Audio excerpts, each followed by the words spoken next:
Okay, in this video, I have placed on the Momentum workspace an additional indicator that we call the threshold indicator.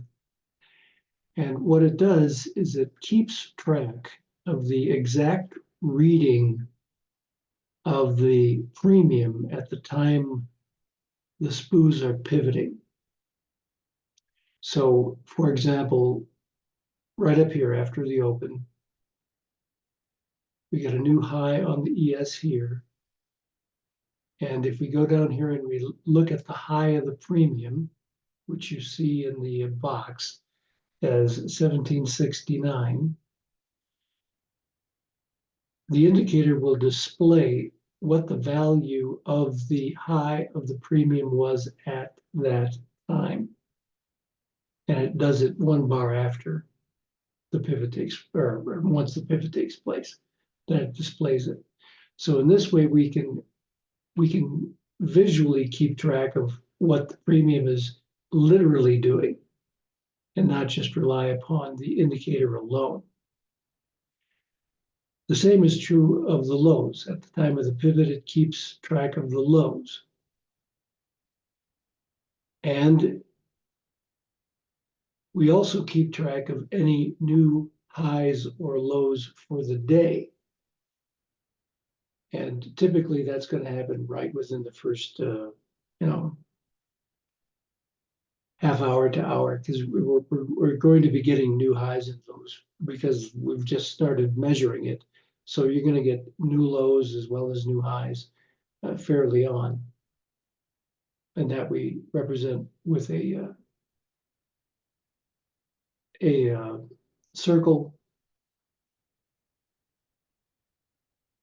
A yellow circle is a new low. A green circle is a new high. Okay, you got them in here and you got them over here. Another new low for the day over here. So let's talk about how you use this. And one of the things on this workspace, I've hidden the Tiki. The Tiki is being plotted. Pardon me, the indicator on the Tiki is being plotted, but the Tiki itself is hidden just to give me a little more vertical dimension. So you can see the premium a little bit easier. Now, if you want to use this indicator, you can change the font size. I know these are pretty small, but if you just go into the indicator itself, which is right here, and you go into the input, you can change the font size right there. Okay. And we have the start times just being set slightly after the open Mountain Standard Time. I'm using a left strength of 12, representing a 3-minute, essentially a 3-minute look back on the premium, being that it's using a 15-second bar. So you get 4 1-minute bars, 4 15-second bars makes 1 minute, 12 makes 3 minutes. Okay, so let's get started with what it is that we're really looking at here. So again, regarding how we watch the premium, direct relationship. If we're looking at the highs of the spoos, we're looking at the highs of the premium. Lows of the spoos, we're looking at the lows of the premium. Direct relationship. New highs on the ES, we should be getting new highs on the premium. When we're not, we have divergence, and the divergence indicates the potential for a pullback. Now let's look at some examples of what the premium is telling us and how we need to read this. And the reason I put this indicator on here, the way you described what it was that you were doing sounded a lot like what we did on this indicator, but I'm not sure that's correct. I don't know if you've got something else in mind, perhaps you do. But if you don't, this don't bother trying to create the indicator that you've been trying to create. We already did it. And this was no simple task. Anyway,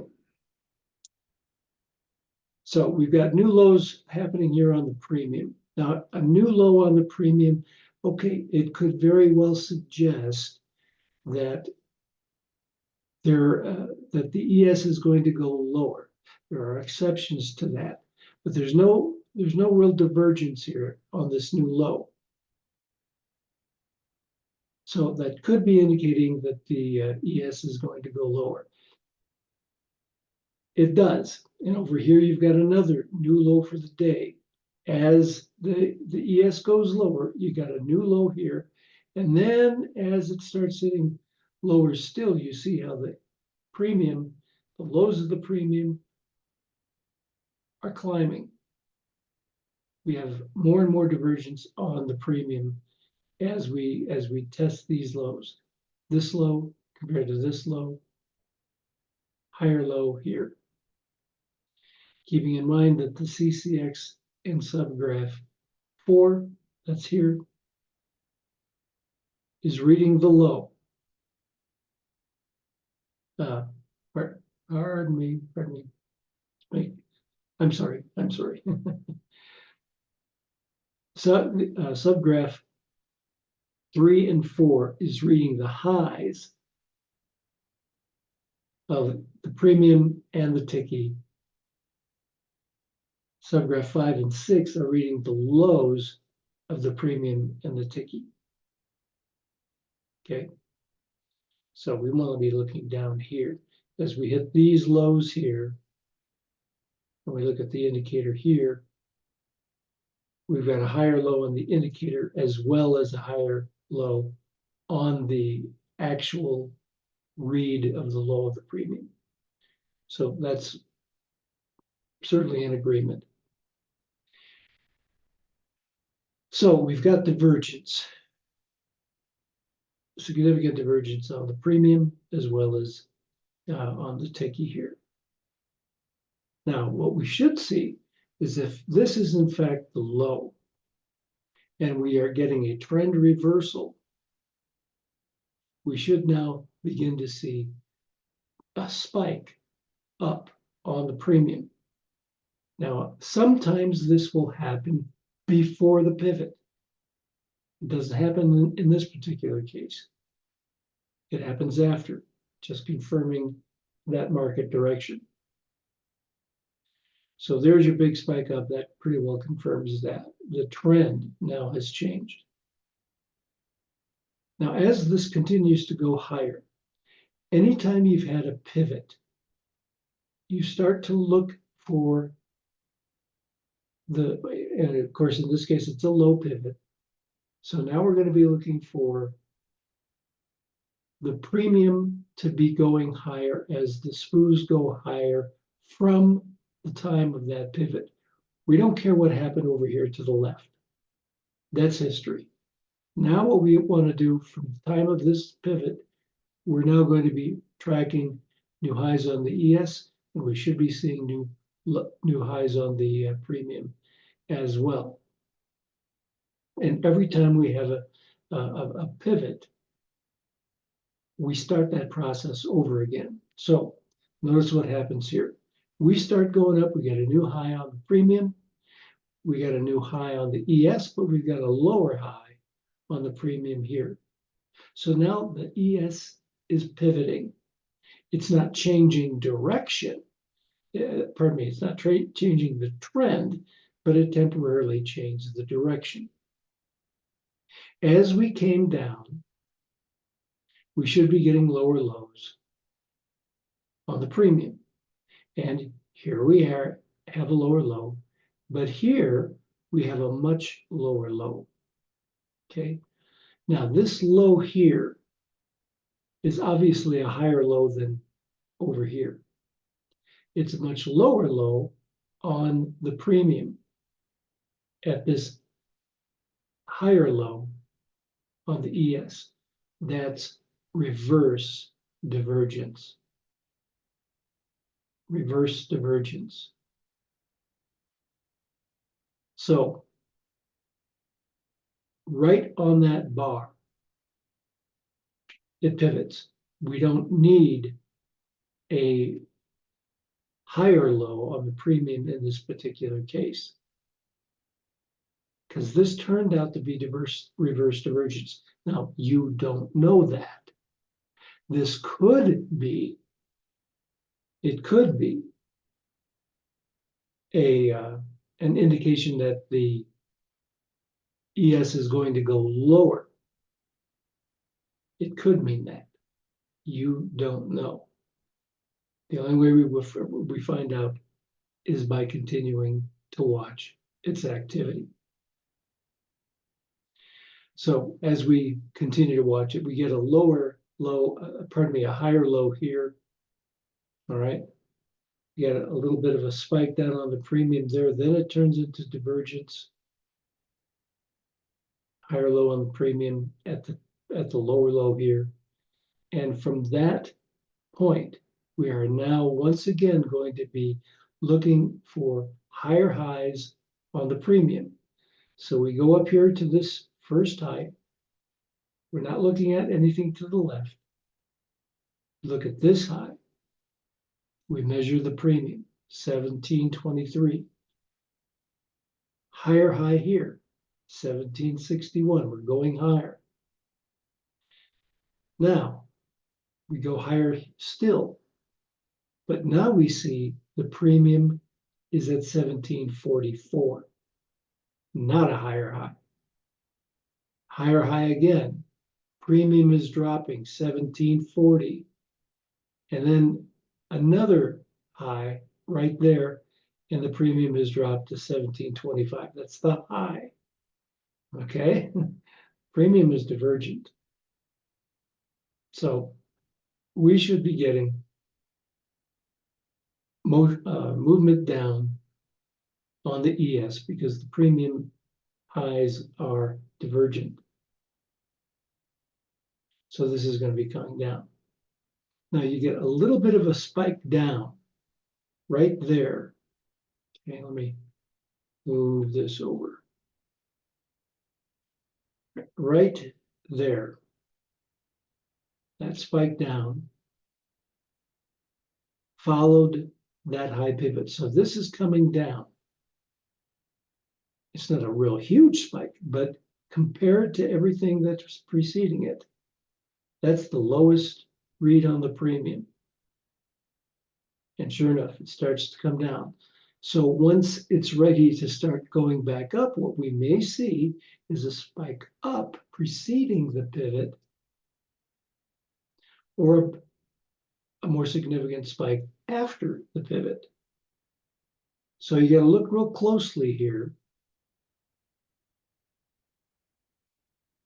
And as we were coming down, we got this spike here, spike up on the premium.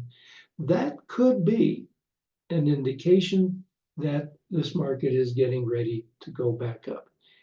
You don't know that for sure, but you definitely want to see some divergence on the lows of the premium as we go lower. This is not lower, okay, but this is. So we've got the premium came down.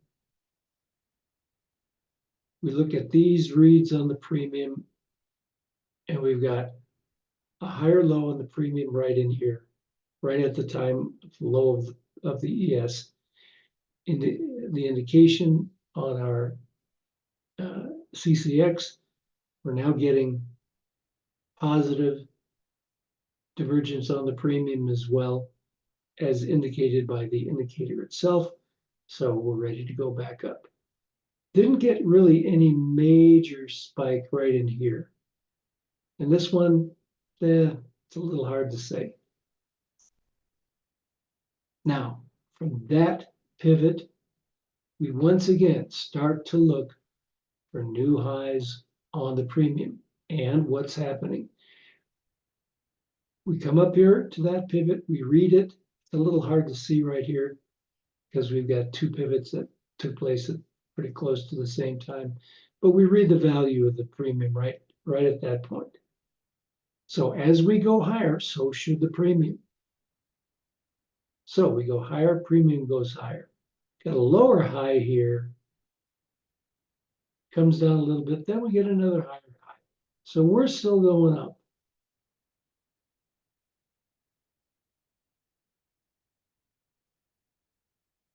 Now, as we go higher, so should the premium. But what's happening? Premium is not going higher. Get a lower high on the premium there, another lower high on that pivot, and then again right in there. 1, 2, 3, boom, boom, boom. Lower highs on the premium. They've got to go higher than 1822. They fail. 1801 is higher than the previous, but the next pivot at the highest high is a lower high. Once again, 1801, 1780, lower highs at the highest read there. And you see on the CCX, even the CCX is lower here compared to in here. But the real value is in the actual read. So we start coming down again. So what we should see happening, lower lows on the premium from this pivot. So we read the premium here, and we read the premium there. We're going lower. Then these are higher lows, pardon me, these are equal lows right in there. Then we finally get a lower low in here, and we've gone lower again still. That's a lower low. We're still going down. Even though the ES moves up here, and the premium does as well, but these were all lower lows. So that's where the actual value of the premium gets to be real helpful. We should be at a higher low, but we're not. We're at a lower low. So this is still coming down. We get a little move up. We get a pivot there. There's nothing left. The market's not going any higher. It's now equal highs here. And at the equal high pivot, we've got a lower high on the premium there. And down we go again. So from that pivot, we look for lower lows. We're not worried about the reads over here. But as it turns out, these are still lower than they were, although that is not critical. Now you get another lower low here. We're still going down, or at least it looks that way, okay? So market moves up and there's just nothing here. Lower lows, lower highs on the premium as indicated by these numbers. They're a little hard to see, but we're coming back down. Now, we go lower finally over here, but we've got a higher low on the premium, right? Higher low, 1444 compared to, 1544 compared to 1548. It's a higher low.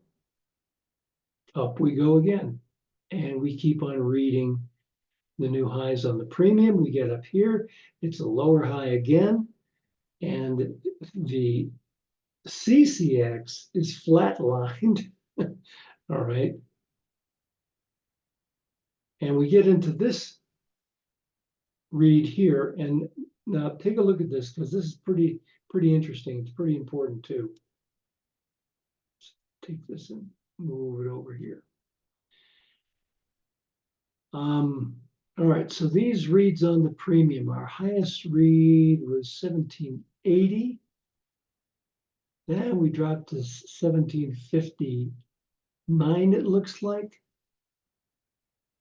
We're at a new high here, and it's 17, looks like 68, which is still lower than the 1780, that high of the premium. So that's a lower high, okay? at a higher high here. And then you've got an equal high here where the premium is now dropped even to 1749. So yeah, we're coming down. Now, something that you might notice as you were going up, you see these spikes down on the premium? Spike down there, another spike down here. Those are the kind of spikes that we were talking about earlier, where these spikes down on the way up indicate the potential for either a pivot or potentially a trend shift. So those spikes down on the way up were predictive. So we get up here, now we got to come down. So as we do, we're not worried about what the level of those low premiums were. We need to see new lows on the premium on the way down. Now we've got a lot of pivots in here, so this has gotten kind of noisy. But in any case, lower lows still, higher lows right here. Okay. Then as we get the higher lows here, we get within a quarter of a point of those lows, and you can see the literal numbers are going up. These are higher lows again. So up we go, but then we get lower highs over here. Down we go again. It's got to keep going up in order to keep that trend moving higher. Now we get another lower low on the premium, even though we're not too concerned about where this was here. This is 1568. Okay, that's not really too important. We've got a much higher low on the premium right in there, but it doesn't get us anywhere. So we fall back. Now we've got higher lows developing in here once again, and up we go. Nothing preceded the low pivot here, but once it did, we now saw some big spikes up on the premium, confirming that the trend is now ready to move this back up. And so although we are before noon, this needs to continue going higher, and it does, but you've got this lower high right there, pulls it back down. We don't really have anything indicating that this is going to reverse, but it comes back, it pulls back, lower lows, lower lows, lower lows. Okay, now this is significant. This is a lower low on the premium, lower low on the ES. That price will likely get tested. And it does over here. Once it does, higher low. Up we go. Higher low, up we go. It's almost it's rhyming. So now we look at the pivots and we look at the premium from the standpoint of that pivot. We're not concerned about where the premium was over here. Higher low, excuse me, higher high on the premium, higher high on the ES, lower high on the premium, not good. So we pull back, and then we get a higher low on the premium here. We move back up. So from the standpoint of that pivot, we now need to go higher. And we do. Until we don't quite tag this high, okay? We don't quite tag it. And we've got a new high on the premium. Now, what does that mean? Well, it could mean that we're going to go and we're going to test that high because there wasn't any divergence. And that wasn't a real significant move up on the premium. As you can see, compared to this, even though that's not really that important, but we're at a higher high here than we were over here. All right. 1815 is greater than 1795. So, but it's lower than 1857. But that's not really that significant. So for good reason, we may think that this is going to go higher. But what happens thereafter is what really tells the rest of the story. As this market pulled back and dropped, the premium significantly dropped. Okay. So as we moved higher here, that low on the premium was indicative of a test of that price, which at the moment it tests that price, the premium drops again. Okay, again, from the standpoint of this pivot, it's dropping, it's dropping, it's dropping. And so as we go lower than that price, now we measure the premium again. Now we've got higher lows on the premium. So now we can see whether it's going to move higher. But as it continues to go up here and tests these high, we've got lower highs on the premium. We're going to come back down, and that's what we do. So we check the price of the premium here. This is a higher low compared to the obvious low premium there. And then we get that bar. And this is where it gets tricky. You don't know what that means exactly. This low on the premium is lower than the previous level of the premium, but it's a higher low on the ES. And that's where you've got to remember, okay, this is a higher low.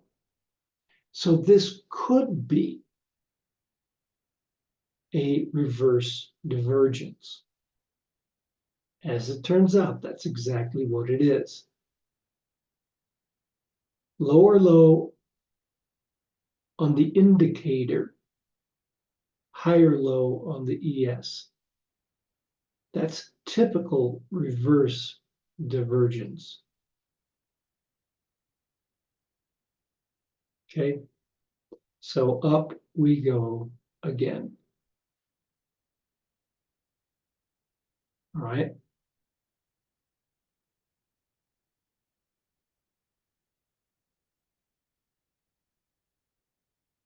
All right, so perhaps this indicator may be of use to you. Be aware of how it works.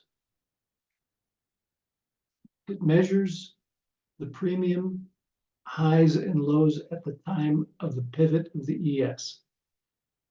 Another thing you need to be aware of is that the indicator itself is plotting the premium. It is actually plotting the premium bars. The premium itself has to be on the chart, but the data is hidden. So you see, we've got the premium in here, but the data is hidden. Yet it is still showing up. And it's showing up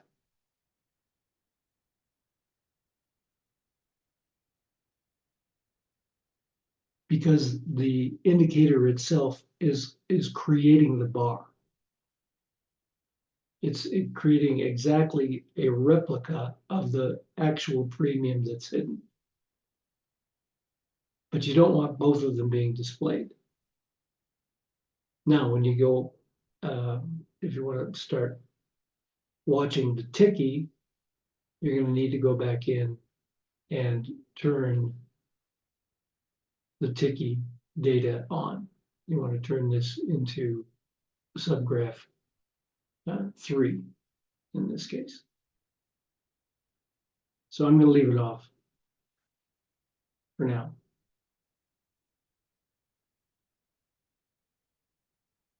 Okay, that's all for this video. And so please go ahead and send me what it is you were thinking about, because I just didn't follow it.